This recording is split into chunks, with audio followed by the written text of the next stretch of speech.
Chapter 11. Jesus and John the Baptist. When Jesus had finished giving these instructions to his 12 disciples, he went out to teach and preach in towns throughout the region. John the Baptist, who was in prison, heard about all the things the Messiah was doing. So he sent his disciples to ask Jesus, "Are you the Messiah we've been expecting, or should we keep looking for someone else?" Jesus told them, "Go back to John and tell him what you have heard and seen.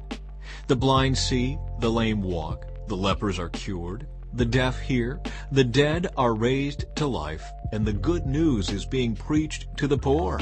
And tell him, God blesses those who do not turn away because of me." As John's disciples were leaving, Jesus began talking about him to the crowds. "What kind of man did you go into the wilderness to see?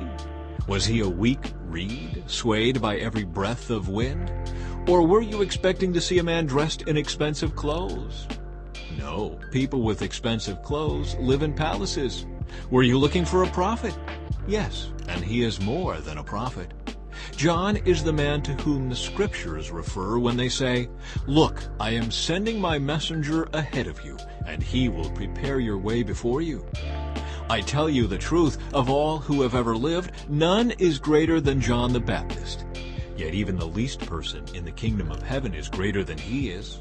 And from the time John the Baptist began preaching until now, the kingdom of heaven has been forcefully advancing, and violent people are attacking it. For before John came, all the prophets and the law of Moses looked forward to this present time. And if you are willing to accept what I say, he is Elijah, the one the prophets said would come. Anyone with ears to hear should listen and understand. To what can I compare this generation? It is like children playing a game in the public square. They complain to their friends, "We played wedding songs, and you didn't dance. So we played funeral songs, and you didn't mourn." For John didn't spend his time eating and drinking, and you say, "He's possessed by a demon."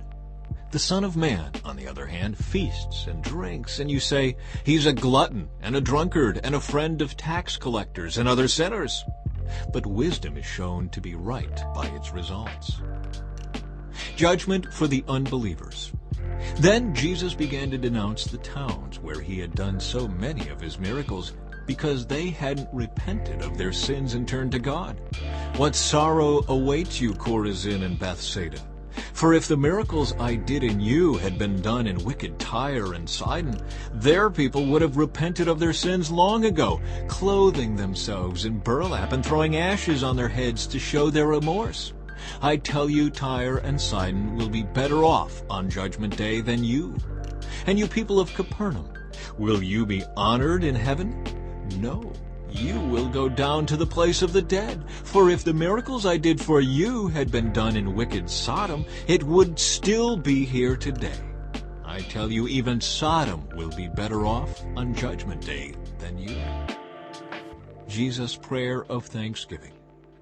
At that time Jesus prayed this prayer, "O Father, Lord of heaven and earth, thank you for hiding these things from those who think themselves wise and clever, and for revealing them to the childlike. Yes, Father, it pleased you to do it this way. My Father has entrusted everything to me. No one truly knows the Son except the Father, and no one truly knows the Father except the Son and those to whom the Son chooses to reveal him." Then Jesus said, "Come to me, all of you who are weary and carry heavy burdens, and I will give you rest. Take my yoke upon you. Let me teach you, because I am humble and gentle at heart, and you will find rest for your souls. For my yoke is easy to bear, and the burden I give you is light."